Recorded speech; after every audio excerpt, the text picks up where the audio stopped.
I was in $67,000 debt living in my car. The hardest thing for me was making that step and making that change into sales. What do you think about opportunity cost, Adam? Working on super yachts with billionaire families, Forbes, king of sales. What are people scared of? What's their biggest fear? You're gonna die. So it's a high opportunity cost, of course. You can't do it, right? It's all possible. 127K has been my largest deal size over the phone. We've done one-on-one coaching with 50 clients at this point. You guys have built something that's so powerful and so passionate. There's no compelling reason for them to change. Are they happy? No. People aren't aware of tech sales. They see where AI is going. They see where cybersecurity is going. Many people in life, they're so scared. Welcome to another episode of the Double Triple podcast. We're about 3 to 4 episodes in at this point. We're super excited to have Adam on the podcast today. Adam, I've known you for a couple months now, and obviously coming from a sales background myself, you are very talented and skilled in the sales realm of things. You've done amazing things. You've booked a lot of deals for your clients and yourself. And really excited to go quite deep today in like sales mindset. And most importantly, you're working with the Double Triple team now as well. And obviously now transitioning and helping people get into tech sales. I strongly believe you are helping a lot of people overcome a lot of, beliefs around they can do it. And obviously the clients that we're helping, they've all come from backgrounds that haven't been in sales. So I'm really excited to hand the mic over to you to do a bit of an intro of yourself, and then how we're also helping clients at Double Triple. Let's go. Let's go. Well, thank you, Kayla. I appreciate the introduction. Thank you, Gabe. Thanks for having me, team. So what I love about Double Triple is something what I've gone through as well. So I used to be a chef working on super yachts, Michelin star restaurants, and the hardest thing for me was making that step and making that change into sales. And this was when I was 18. So I get what people are going through in terms of taking that step. And the step is always the hardest thing, right? It's like taking a step in a whole new direction, but at least it's in the right direction for a lot of people, which is really exciting. So my background, Kayla, as you know, and Gabe, so I came from Michelin star kitchens, working for some really successful restaurants, into working on super yachts with billionaire families, and then Forbes, king of sales, all this amazing stuff as well. But it's been really liberating. It's been a really great thing for me in the last, I would say, 10 years. I love when we've all come from such different backgrounds, like army, sort of personal training, and then chef. Yeah. And I love when we all jump on calls with folks helping navigate people also get into the industry. And it's I love those stories when you actually, you had a client the other day that was a chef that jumped into tech sales. I love talking to the people that I've also had that personalized experience with. So that's a lot of fun. But I'm very keen to dive into it straight away from the start in this episode, really around sales mindset. I personally, for myself, I came from actually quit my first sales job because I was scared to be called a sales rep and didn't look at it from a mindset of helping people and or helping, I have a product, they have a problem, and can that match, right? And it's something where if you have a solution for them, it's naturally going to have a conversation and they're looking for help as well. And so now obviously going through tech sales the past 7 years and now helping other people then into tech sales, where do you feel that sparks you up the most in terms of being successful in sales yourself? I love that. So a flea, right? A flea can jump how many times its body weight? Do you guys know? It's 180 times. And most people in life, what they do is they put a flea in the jar, which is themselves, and they put the lid on the jar. Therefore, they can only jump at the size of the jar. And I think ultimately with people in life, there's the right person, but in the wrong seat. The right person, but in the wrong industry. You could be the best salesperson working at Kmart or Walmart, right? And you're not going to be hitting your goal, your potential yet. So it's how do you actually marry that together with the right industry? And it's having that self-belief. Self-belief is key. I think the most important part is, even for me, I was in $67,000 debt living in my car. It wasn't easy. It was challenging. It was, I would say, the most horrific time for me because my certainty went from having a home, having a nice place, nothing, right? So it's a big step. And I think with people, it's what is their rock bottom? And I think people don't want to change, not because of, let's say, the uncertainties, because it's safe, it's secure, it's easy to stay the same. But at the same time, you're not staying the same because you're staying this exact same direction as taking you in a direction you don't want to go in anyway. You'll be surprised. I spoke to a lot of people this week as well, and they were saying they've been stuck for the last 10 years, 15 years, 20 years. One guy's been working a job, he said, for 17 years. And I'm dude, if you came to us 17 years ago, right? It's a long time ago, but that's the point. And people just keep putting these walls and these obstacles in front of where they want to get to. And that's what holds people back mostly in sales. What do you think is the big unlock people need, Adam, to actually make a change? What's the catalyst for people in your personal experience or the people you're speaking to within Double Triple today? Is it a framework? Nice. Is it a mindset? Is it an expansive art of the possible, or is it from a position of pain or problem solving? What are you observing in terms of what will actually compel people to move and make a significant change in their life? Yeah, I really believe it's them believing in themselves that it is possible. So I'll give you guys an example. So for example, like let's say there's a castle all the way over there, like a really nice castle. Now, if you want to go to the castle with me, what's the first belief you need to have? That the castle actually exists. So the outcome of them making potentially, 500K per year, it actually exists of them getting there, right? So most people don't even exist in the outcome or the opportunity of tech sales to begin with. That's number one. Number two is, for example, they've got to believe in me or believe in you or believe in yourself, where we can be the guide to take them across to the castle. Otherwise, they're going to give up. They need to trust like a trusted guide to go with them from here to here. So they've got to believe in the castle, that it exists, the vision, the outcome, and they've got to believe in yourself. The third belief is on the way to the castle, as you guys can see, there's like all these snakes and these like sharks and these alligators under the bridge, and the bridge being our offer, they've got to believe that we're trusted, so we're going to guide them across the bridge and the bridge isn't going to break. A lot of people, they think that if they're going to do this, yes, they believe in the castle, yes, they believe in us, but the thing they're buying into, maybe they don't trust that enough. So that's the third belief. But the fourth belief is the most important one, which is like for them to do all of that, go to the castle, cross the bridge, trust in us, they've got to believe in themselves. And that's the hardest part. Because most people, with like the cause and the effect, they think like it's not them. Like they're not looking into the mirror thinking, why haven't I got success? People blame. They blame externally. They blame everything else but who? Themselves. So it's really important for the people to take responsibility and accountability to change. And that's like the first step. And people like, I don't know, when I was a kid, like probably you guys feel the same, life went by so slow, right? Like days felt like months, as we're growing up.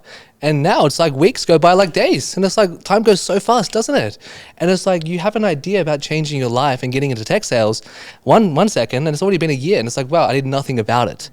So you owe yourself like that moral obligation for yourself to achieve what you want to achieve, and especially backing yourself. If you have a family, friends, like you owe yourself to that and also to them as well. So you got to step up as a person. Especially, my biggest thing is like if you're also a man of the family and you've got kids and everything else, you're that inspiration for them. You're changing generationally like what you can truly accomplish, and that's something people shouldn't take lightly. No, for sure. I in terms of like my first, because you've done a lot of personal development work as well, like in terms of spending money on it as well, which I'm really keen to dive into that as well. My first time investing in myself was like June last year. Oh, wow. And I feel like I've always known the point at which like I got bored or was, when you become probably, it's not the smartest in the room, but it's like you've outgrown that room and so you're ready for the next challenge. But I invested in myself in June. And ever since that, I've like literally become like almost like addicted to, I wouldn't say personal development, because like I've always read the self-help personal development type books and like into the fitness side of things. But when you truly start to invest in yourself and learn and expand the growing, you got to have that first great experience though to do that, to continuously wanting to do that. What do you feel like was your first like thing when you invested in yourself that like made you confident to want to keep investing as well? I love that.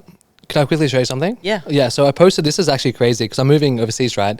So I went through all my stuff last night and I've got a lot of stuff. And I found something, which is a book. So I had this event 12 years ago. It was like a Tony Robbins event called Date with Destiny.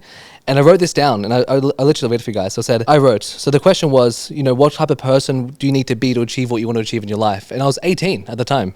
I wrote, I will become a great fucking leader who is confident, well-spoken, unstoppable, have the strongest fucking vision, excuse the French, where he lives daily.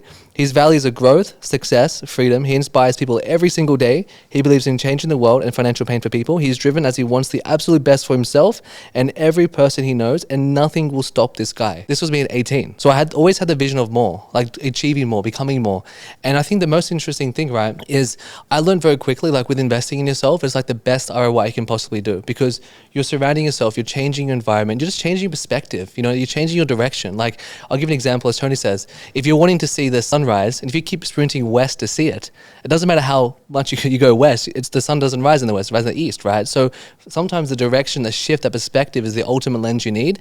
Like you would with a camera, and change your camera, change your perspective, change your lens. And it's like in life, you got to change your lens sometimes, and that could be the perfect person. That could be the one conversation with someone who you paid to have. That could be that one opportunity, that one shift, that one breakthrough. That's so important, and that's why I spend so much on myself. Yeah, I love that. Gabe, in terms of when it comes to mindset side of things too, like I've always been in awe from, you being in the army and some of the wild stories you've told me, which, you haven't really said publicly at this point in time. And not the time. But, and I would say... And now we're in a public forum. Yeah, and now we're in a public forum. We're ready. And obviously being with you for the journey as well for the past 8 years, and, you being a crusher in the tech sales space as well. What do you feel like has been the, I guess, mindset that you even created within the army that has helped you within the, like, where it can be high pressure in tech sales as well? Which story shall I whip out, Kayla, from the army days? Darkest one. The darkest the deepest one. Yeah. I feel like time and time again, I've just proved to myself that you can endure anything, times of adversity, hardship, pain, whatever that is, across whatever dimension, whether it's physically, emotionally, mentally. There's always going to be tough moments. So when you get through that, you just prove to yourself again that you can endure that. And it's just like stacking bricks in a sense. So I think a few ones and experiences for me in the army days, like I was very young, bright-eyed, bushy-tailed when I was 18, from North Queensland, Townsville in Australia. It's like 30-degree weather in June, July. I flew down south to Canberra to start my army career, and it was literally like 2 degrees Celsius. I had to stand out on the parade ground for 2 hours waiting to be assigned, and I was just like in no suitable attire, and it was just like so cold. I had frostbite on my toes. Got into the thing, and I was just like, that really sucked. And then it just kept coming in terms of the experiences. There's like a really famous army exercise of Shaggy Ridge where you go out for 5, 6, 7 days. They don't disclose what it is, but it's ultimately a sleep and a food deprivation exercise. And so over that duration, I think we did about 6 days, carrying 50 kilos on the back and just going through missions and training drills and exercises. And on total, I slept for 2 hours 2 times in that period. And we had one 24-hour ration pack to share between 2 of us. And it was just like the ultimate test of human endurance, I believe, to actually get through those times of adversity and moments. It really put you to the test, and you had to really think critically about how to map through missions, lead a team, and actually solve really critical physical and mental problems at the time. And just like time and time again, those things in my experiences have just been like, that was really hard, but I'm glad I got through it. Very exhausting, but it's just like, it really tests the mindset, and overall, not just mindset, but the full capabilities that I think humans have in terms of what we're possible of achieving. Yeah, I bring that story out because I know, Adam, yourself, with like how long hours were in a chef, and it's like honestly like the most hardest work. You know, you even also said like, you know, you got a lettuce thrown at your head and like you cut your hand on the first shift, and you know, you basically had to work through that. And I know, Gabe, your experience with the army and my experience, and I really draw this out because I don't think sales is a common, like, you don't really go to school to like become a salesperson, I guess. And for me, like when I think about all the people that are really successful in their sales career, it really is they've endured or gone through like hard work in terms of like hour volumes. And I feel like we've all been there where we've worked just so many hours and we've got the mindset we want to push for more, but just like the reward of the outcome is not there. Yeah, it's powerful. Even like, for example, a lot of people, like, they always ask me like, what would it take to become really successful in tech sales, right? Is it product training or is it people training?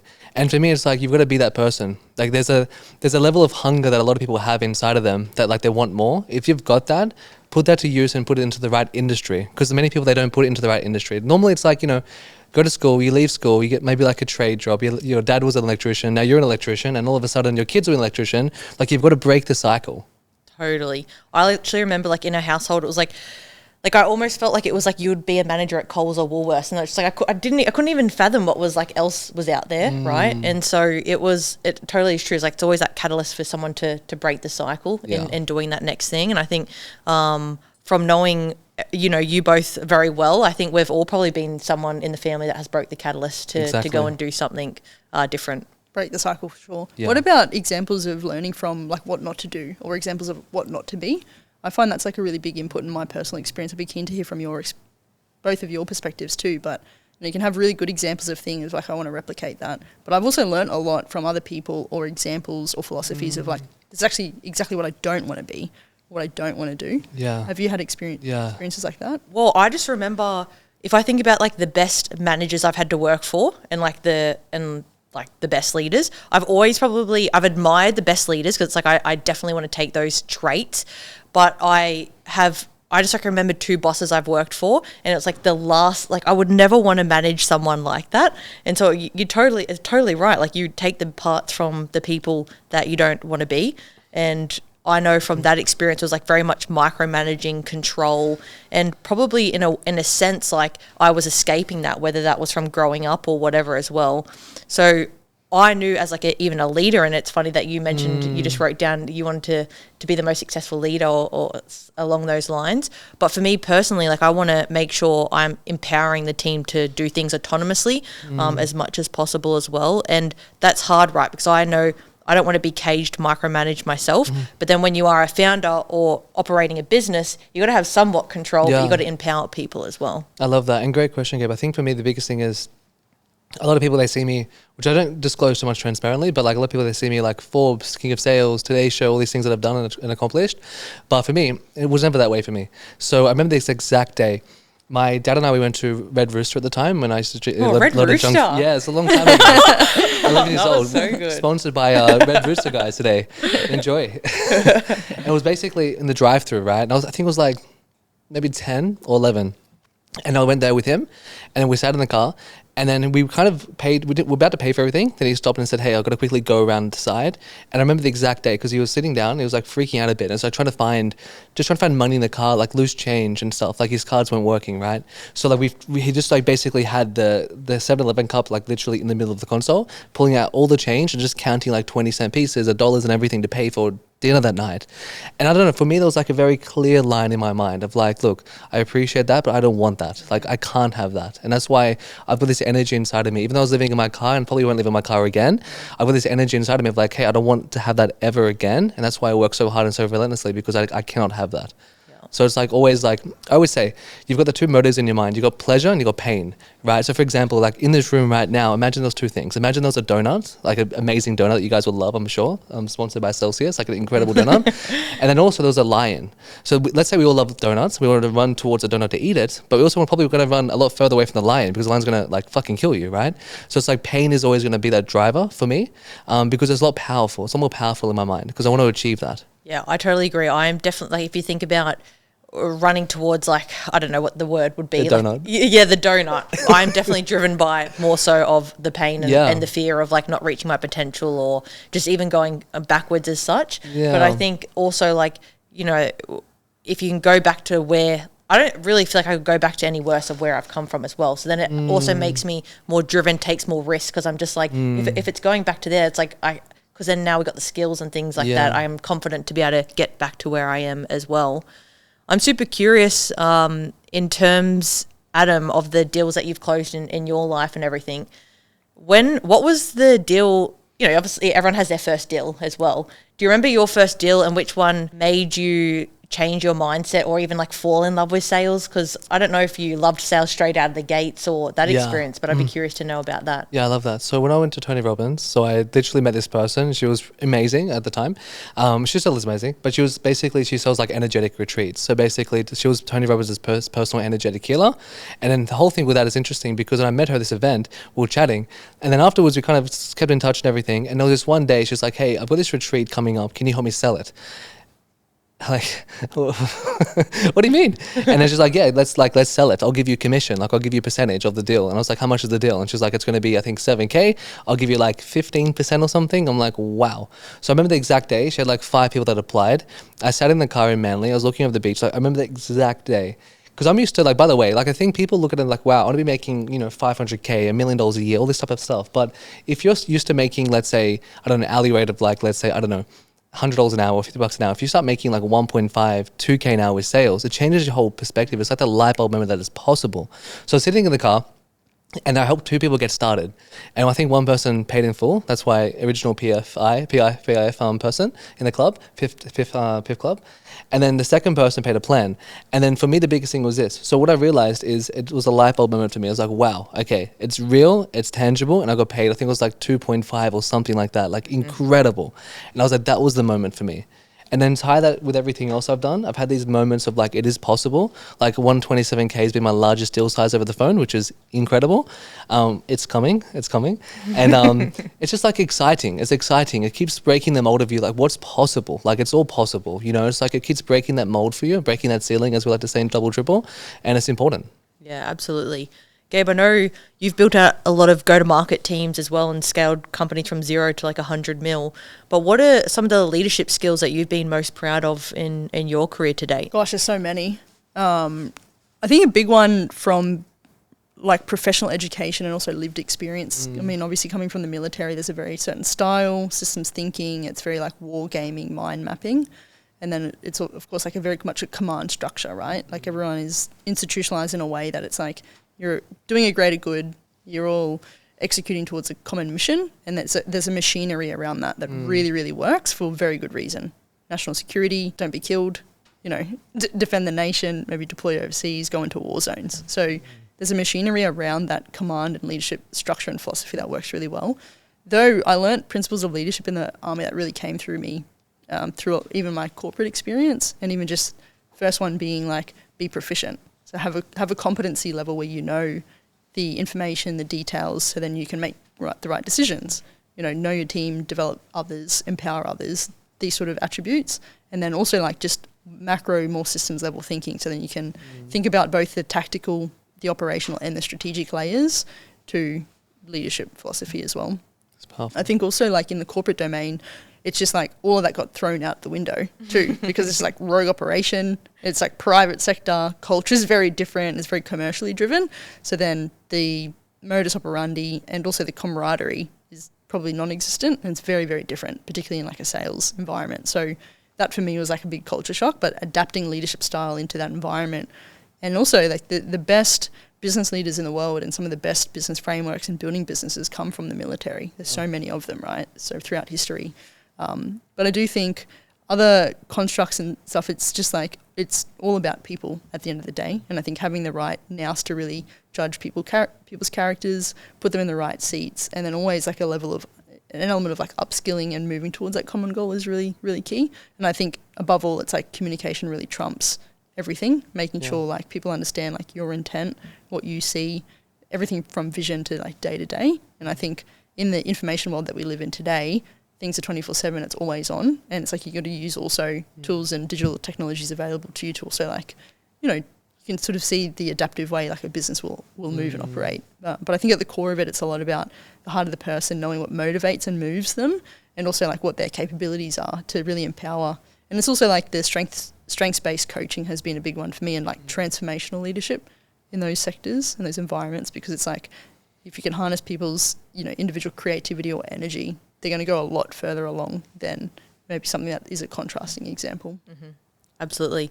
Adam, in terms of when you are now speaking with a lot of folks that are now exploring double triple and they're coming into the program, what has been some of your favourite conversations when you've, people are coming to you saying they want to join double triple and why they want to get into tech sales? What have been some of those favourite conversations from you so far? I think for me, there's been a light bulb moment for a lot of people. I think people aren't aware of tech sales. People think we're talking to we're selling robots and all this type of stuff. I think there's an awareness gap in the industry right now in terms of how powerful this industry truly is.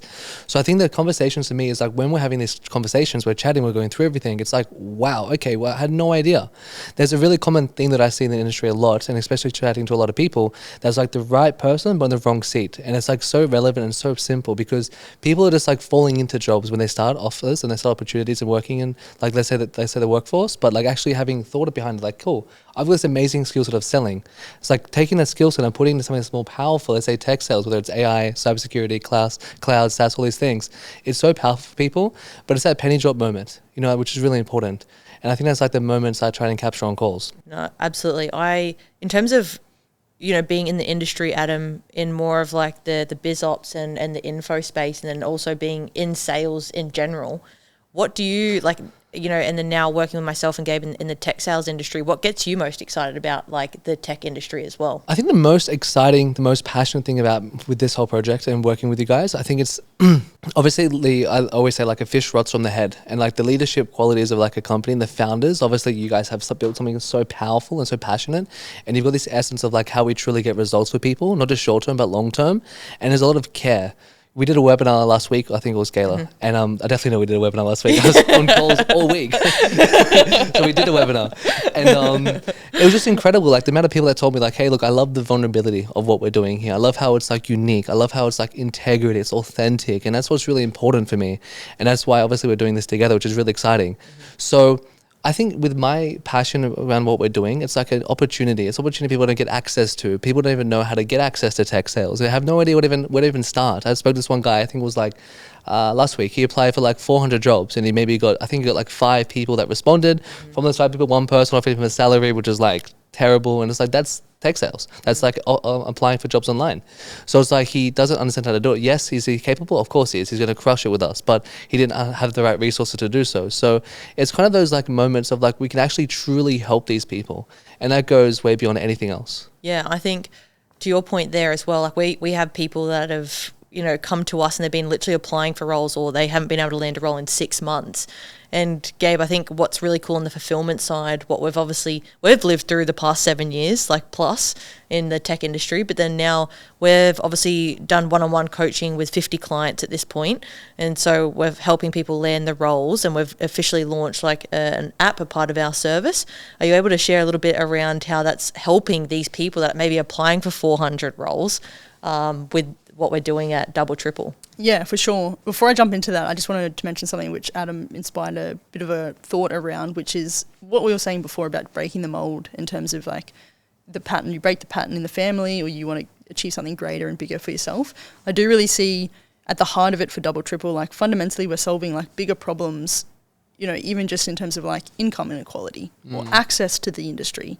It's like you hear so many stories about network is your net worth. It's like, well, how do I even develop the network? Like, people don't even have access. Yeah. They don't even know how to start, right? And that goes like a really long way. So it's like Double Triple is a platform and an ecosystem for people to actually like significantly improve and transform their lives. You just can't get that anywhere else because of the access that we have back into the ecosystem, and then how we've actually built out the product. So to answer the question around product development, it's at the core of it, which starts with the customer and deeply understanding their world, what they care about, their drivers, motivations, all back to this stuff that we speak about, because even sales is about understanding the person at the heart of it. But back to what we've been developing, the program, we found product market fit very, very quickly. People really resonated with our story, very, very high trust for good reason. We've got very strong morals, integrity, values, and this sort of thing. And so therefore people trust us. So then building that into a program and a model that can really significantly help other people with those outcomes themselves is not just, hey, go and spray and pray and try your best to apply for 500 roles and get rejected every time. Because my personal belief, and as we know, something like a resume is very archaic and it's outdated. So let's just completely flip the model on its head and do something wildly different. So in terms of the program and the product, instead of applying, we have like a very much a proprietary framework and model and a methodology that works for people, which doesn't even start with applying for jobs, which sounds crazy. If you want to get into tech sales, you want to get a job in tech sales, we're not even recommending that you apply for jobs in tech sales. We're teaching you a very specific model about how to actually break through and get the access through a multitude of ways. We have also developed, outside of the program and the methodologies now, a tech-enabled way to do that, and we've developed an app, and that is something that is really helping to build a way for people to be matched into opportunities that are really relevant for them based on their own psychometric profile, skills, experiences, capabilities and potential and these sort of things. And then you mix that in with the Double Triple method and, it's just like magic unfolds from there. So it's just like a confluence of all these factors are really powerful for people. And as we've discussed, when people have that innate drive to really want to make it work, you come into this platform, into this community, into this ecosystem of what we've built, and it's really, really significantly improving the quality of people's lives. And it just has such a profound effect in their long-term health, well-being, financial success, the quality of their life for the rest of their life. And it's really, really cool to see that unfold. No, it's you can see even the clients, like when we're basically doubled their income or tripled, like we've tripled people's incomes from starting with us to landing a package that has tripled it.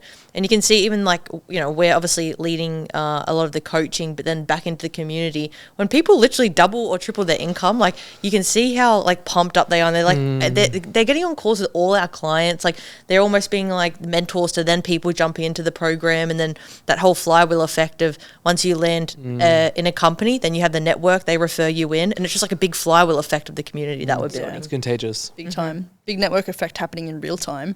You can see just like this proliferation of Double Triple members hanging out on LinkedIn now and just starting to engage, and it's just like, let's go. It's so cool. It's very, very cool. It's cool to see the community come to life too. People are catching up now more frequently, like every day. Even just there was an example this morning reaching out about the Loom videos. It was just like a newer member with like a mid-program member, and it's just like, it's just really cool to see that spark in the community, and then developing like a professional network eventually now into tech sales is really cool to see.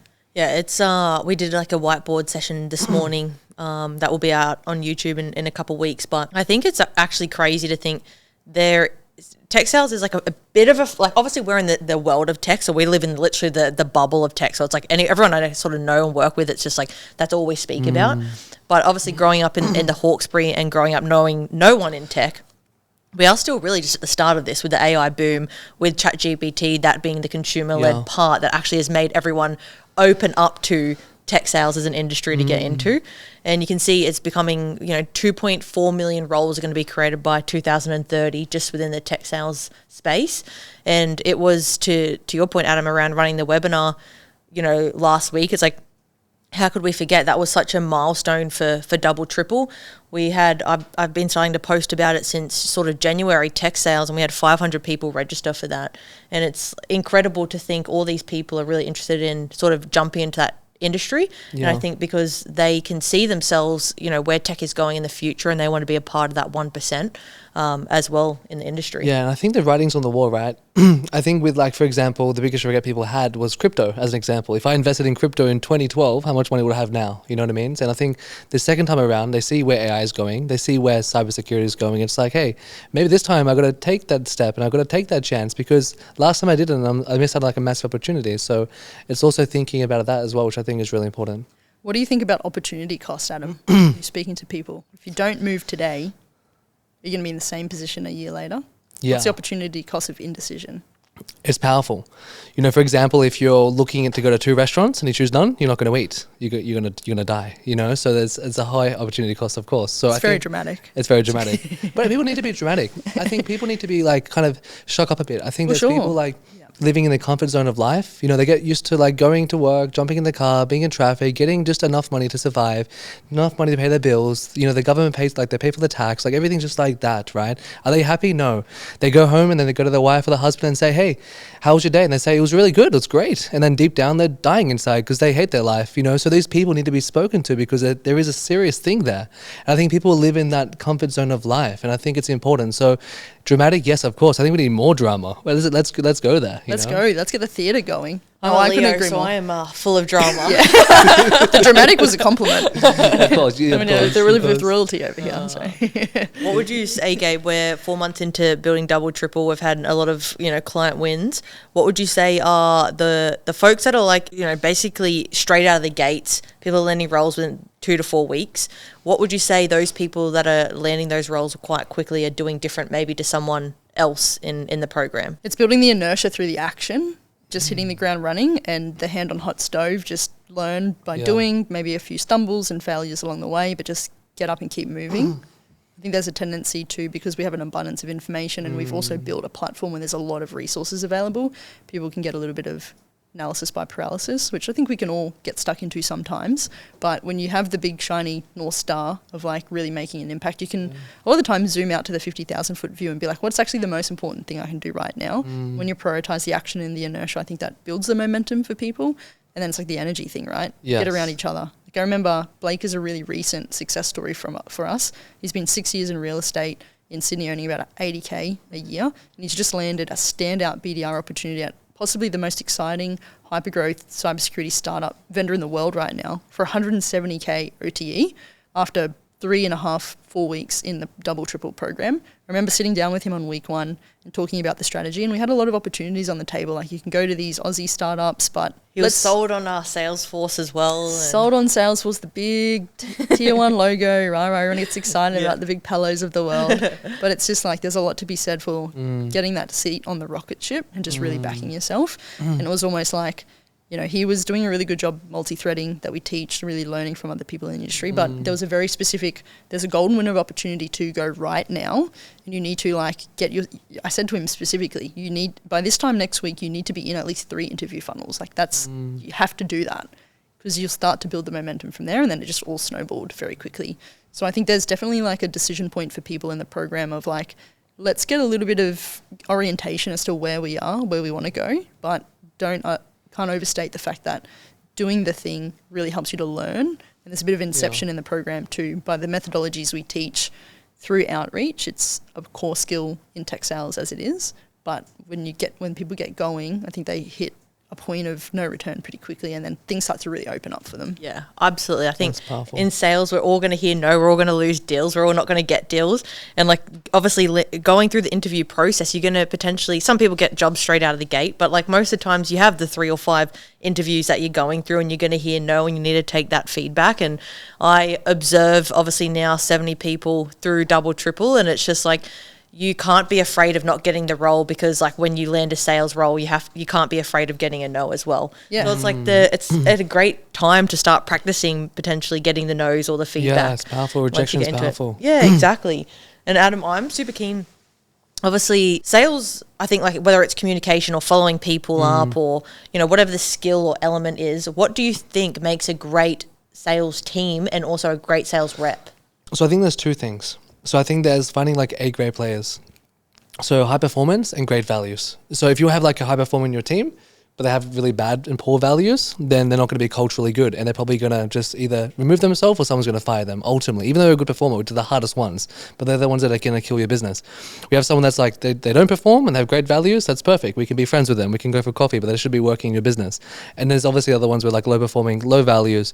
So for me, it's like, how do you find those ones with like high performance and high values? For me, the skills can always be trained. Everything can always be trained from a level. If they've got the intangible values of like hunger, they want to eat, they've got the dog inside of them, that's what I say. It's like, how do you find those people?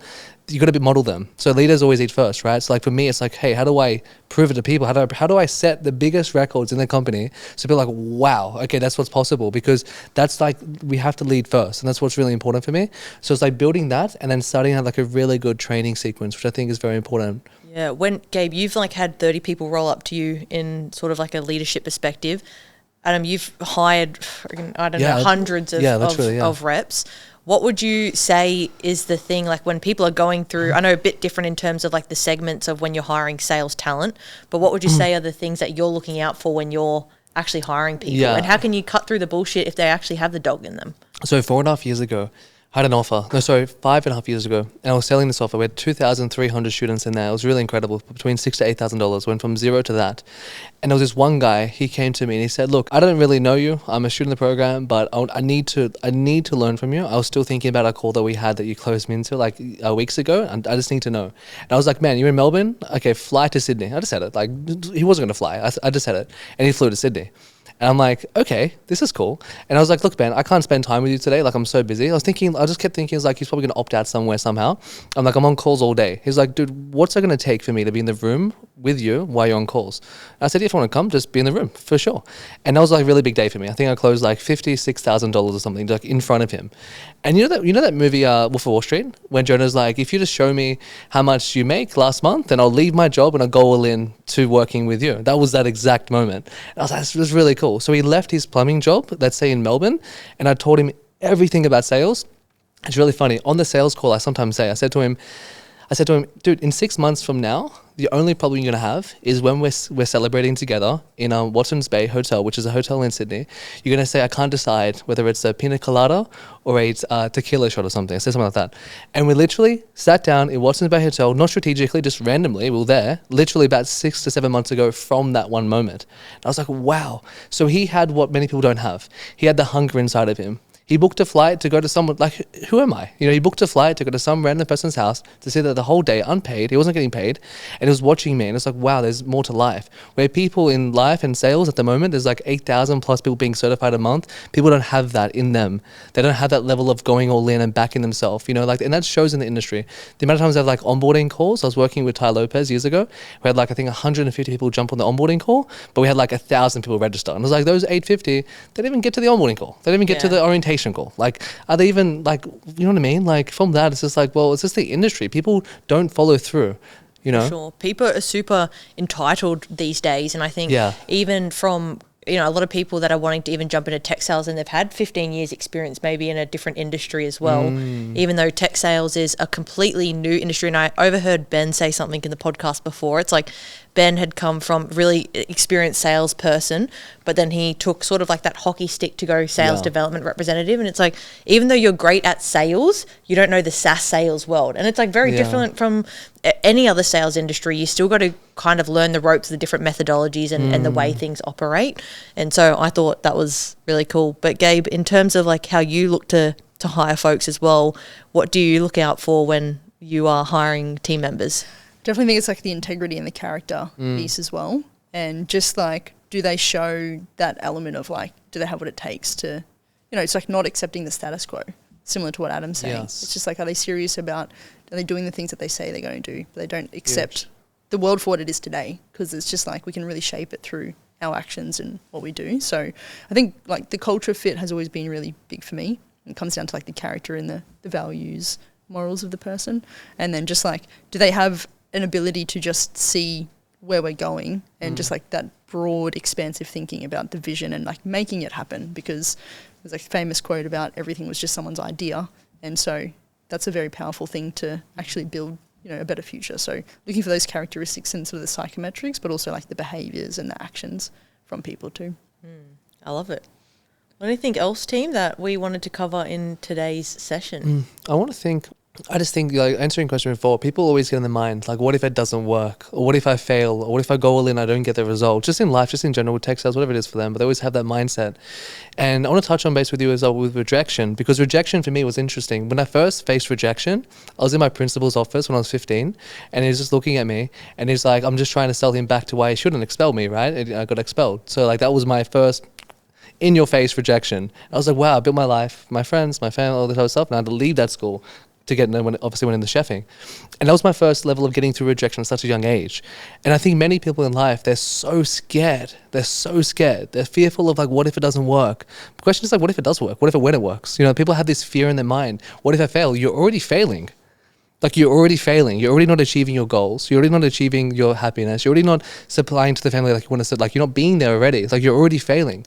So, like, my thing is, like, I'm interested to hear from you. Like, what are people really scared of? Like, is it the step? What are people scared of? I think if it comes down to, I always put, like, because I don't have kids. So there's, like, almost, like, mortgage, kids, and then, like, the financial stability side of things. And I think, to your point, a lot of people either never had it hard enough, and struggled hard enough. So they've always been in that comfort zone. So it's like a risk to them, leaving maybe $100K job to even take the risk of, maybe the goal is to make $500K, $1 million. But if people don't even want to take that risk to leave $100K. And to be honest, when I speak to a lot of people that work in government here in Australia, they're literally like, but it's just so stable. And I'm just like, but you're so bored.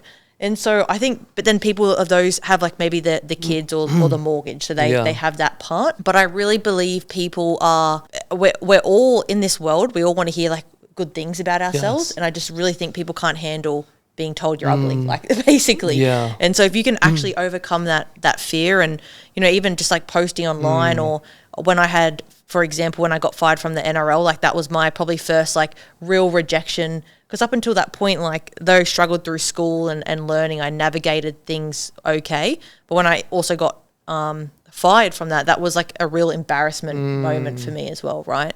And I think once you overcome even like those one or two really bad things or turning points in your life, I almost just like want more rejection now, because it's just like I know it's the next thing to get me to the thing that I'm actually aiming for. Yes. But I don't know, what would you say like people are what's their biggest fear in terms of making the jump? Yeah, I was just thinking, it's even back to the question before about like what do I look for in terms of hiring and building teams. It's like probably at the heart of it, my best hires have always been people with like underdog mentality. They come from the humble beginnings. They faced the adversity or had to get through something. So I think if there's people that are used to the comfort or maybe grown up on the silver spoon, there's no real compelling reason to change or act. Potentially culturally too, and depending on where you're based in the world, but potentially why people don't act or what they're scared of. I don't love using that word, but if there's like a fear-based thing stopping them from action, it's probably because there's no real, like there's no compelling reason for them to change the current situation. Like what have they got to lose or what have they got to gain? So I do think it's like a comfort level thing, especially culturally, potentially in this part of the world, versus, do you have the hunger and the desire to want to actually invest in yourself and make a change or put yourself in a new arena, get around new people, be in a new industry. Like there's a lot that goes into it as well. Actually, just you raising the environment piece and who you're hanging out with. Like I would say the biggest things, when you have even on calls, right? It's like I need to chat with my partner or my friends or whatever. It's just like if you believe in yourself and you wouldn't even have to ask anyone if like your family believed in you to want to go do it, right? So I think sometimes like the people that you can hang around with, family, it's almost like they did it because of X, Y, and Z, or it's like they didn't have the optimistic or open mindset that they could achieve it. And so they've always just those words that have been drained into them of like, you can't do it, right? And so for me personally, even growing up, like to change, like, you know, when we're together, like I couldn't say scared, I couldn't say can't. Like there was literally a period in time we were living in a studio, and because we had Rogue the dog, we had to obviously take Rogue out like 3 times a day to go to the bathroom and walk her.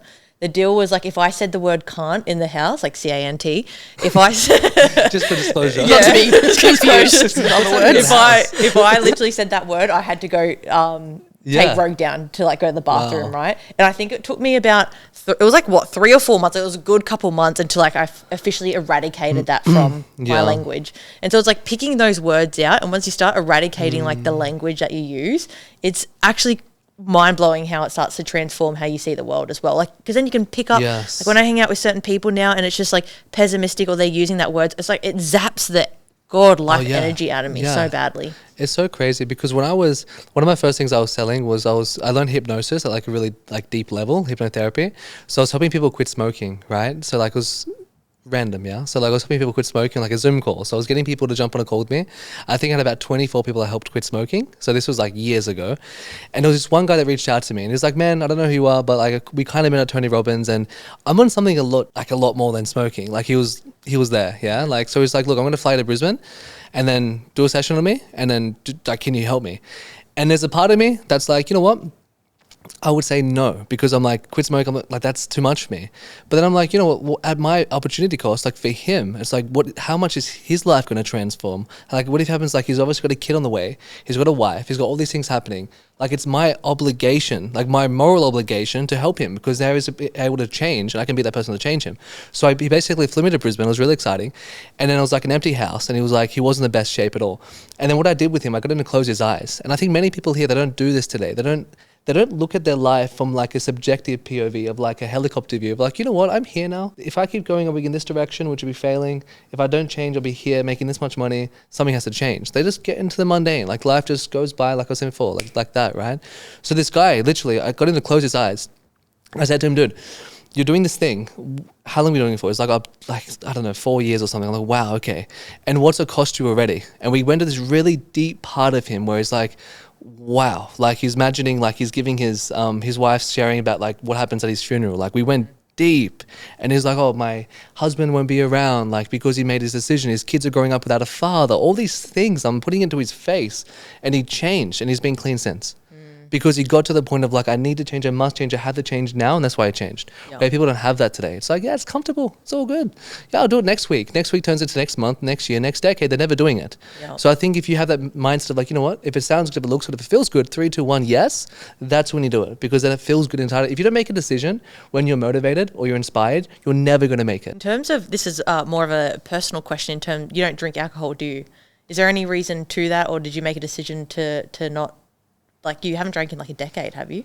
I have drunk in a decade. Yeah. Like my wedding and everything. Yeah. I got married twice last year. Same person. I would say that. I say it all the time. Yeah, I know. Yeah. You've probably heard it a few times now. Yeah. No, we got married. Yeah, we got married last year. So I had a couple of drinks here and there, like celebratory. But no, we didn't drink. We don't drink. Yeah. Is there any reason to that? It's just to make me feel good. Yeah. Like I think for me, I live in such a high peak performance state. I'm like, it just takes me down there. Yeah, for sure. You know?